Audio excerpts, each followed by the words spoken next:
नमस्कार, मैं हूं आपके साथ शिवम दत्त मेहता और स्वागत है आपका इंडिया डेली डिजिटल के इस खास प्रोग्राम में। आज हम बात करेंगे बिहार की राजनीति की, जिसमें कुछ दिन पहले की बात है, 1 दिन पहले की बात है जब पटना की सड़कों पर हुआ है सियासी घमासान और उसके केंद्र में रहे कौन? कन्हैया कुमार। जी हाँ, अब बिहार में 2025 विधानसभा चुनाव नजदीक हैं। राज्य की 243 विधानसभा सीटों पर अक्टूबर या नवंबर में वोटिंग होगी, लेकिन माहौल पहले से ही गर्म हो चुका है। बिहार का चुनाव है और तनाव ना हो ऐसा हो सकता है, और पटना में जो हुआ उसने इस चुनावी माहौल को और भड़का दिया है, जो कि प्रदर्शन था। देखिए, कांग्रेस के छात्र संगठन यानी एनएसयूआई की अगुवाई में पलायन रोको, नौकरी दो पदयात्रा का आखिरी दिन था।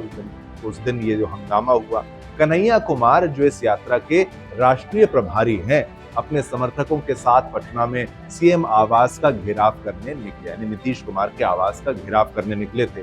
लेकिन जैसे ही मार्च जो है वो आगे बढ़ा, पुलिस ने रोका, वाटर कैनन और लाठी चार्ज से प्रदर्शनकारियों को रोकने की कोशिश की।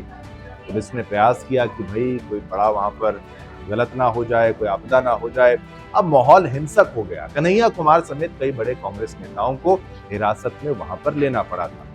अब इस आंदोलन की मांग थी कि बिहार से पलायन को रोका जाए और राज्य में युवाओं के लिए नौकरियों का इंतजाम हो।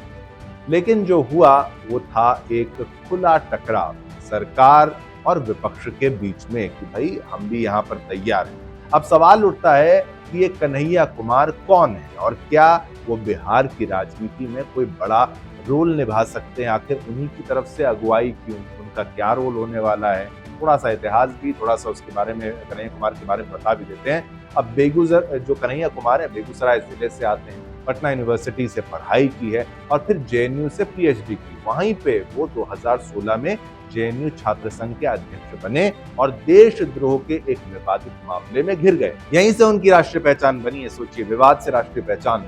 2019 में सीपीआई के टिकट पर उन्होंने चुनाव लड़ा, लेकिन हार गए। 2021 में उन्होंने कांग्रेस का हाथ थामा। अब वे कांग्रेस के युवाओं की आवाज बन चुके हैं और एक बड़े लीडर के तौर पर आप उनको गिन सकते हैं। लेकिन क्या वो मुख्यमंत्री पद के दावेदार हो सकते हैं? अब ये प्रश्न क्यों कि भाई जब लीड कर रहे हैं, इतने आगे बढ़ चढ़कर हिस्सा ले रहे हैं, तो क्या ऐसा हो सकता है? असमंजस है, लेकिन सवाल, हम उसका उत्तर ढूंढने का प्रयास करेंगे। इस सवाल पर राजनीतिक गलियारों में खूब चर्चा है। अब तेजस्वी यादव खुद को महागठबंधन का जो चेहरा है वो घोषित कर चुके हैं। वहीं कांग्रेस कहती है कि चेहरा चुनाव के बाद तय होगा। वहीं पर अगर बात करें सचिन पायलट की, तो सचिन पायलट जब पटना पहुंचे थे तो उन्होंने साफ साफ कह दिया था कि अभी किसी का नाम तय नहीं हुआ है। अब इससे आरजेडी खफा है, ये नाराज, और बयानबाजी जो है वो जोरों पर है कि भाई कैसे नाम तय नहीं हुआ है।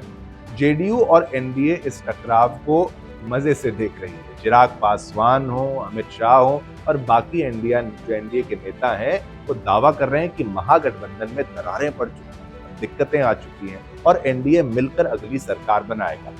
अब चिराग ने कांग्रेस पर तंज कसते हुए कहा था कि वो बिहार में केवल, आप सोचिए, कुछ ही विजिट्स जो है वो करती हैं। देखिए, मतलब आप शीर्ष नेतृत्व की बात करें, वो कुछ ही विजिट्स वहां पर होती है। कांग्रेस का शीर्ष नेतृत्व जमीन पर वो नहीं दिखती। वहीं महागठबंधन के भीतर भी घमासान है। एक तरफ आरजेडी कहती है कि तेजस्वी यादव ही मुख्यमंत्री होंगे, दूसरी तरफ अगर कांग्रेस की बात करें तो कांग्रेस अलग राय रखती है।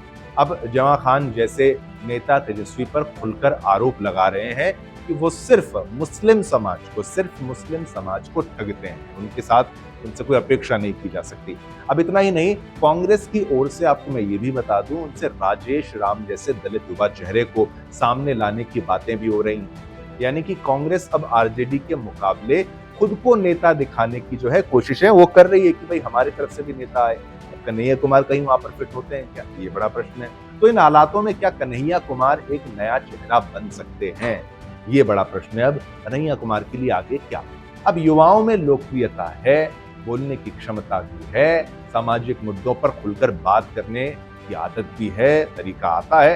अब कांग्रेस के भीतर उनका प्रभाव बढ़ भी रहा है और वो एक ऐसे वक्त पर उभर रहे हैं जब राज्य युवा नेतृत्व की तलाश में है, यंग लीडरशिप चाहिए। लेकिन दूसरी ओर आरजेडी कभी भी तेजस्वी को पीछे नहीं हटने देगी। आरजेडी कैसे पीछे हट जाए, तेजस्वी को कैसे पीछे छोड़ दे, और यही खींचतान महागठबंधन की सबसे बड़ी कमजोरी बन सकता है। ये बहुत बड़ी कमजोरी के रूप में है। तो अगला मुख्यमंत्री कौन, ये प्रश्न है बिहार के लिए। अगर विपक्ष की तरफ से दावेदारी की बात की जाए, तेजस्वी यादव, कन्हैया कुमार या फिर कोई तीसरा नाम, ये अब सिर्फ चुनाव नहीं, एक सियासी मुकाबला बन चुका है जिसमें हर नेता अपनी बिसात जो है वो बिछा चुका है। अब फैसला जो होगा वो जनता का होगा और जनता का फैसला सर्वोपरि होगा। आपको क्या लगता है, अब बिहार का भविष्य किसके हाथ में है, किसके हाथ में रहेगा तो सुरक्षित रहेगा? आपको क्या लगता है कि कन्हैया कुमार वो नया चेहरा बन सकते हैं क्या उनमें वो बात है जिसकी बिहार की राजनीति को जरूरत है?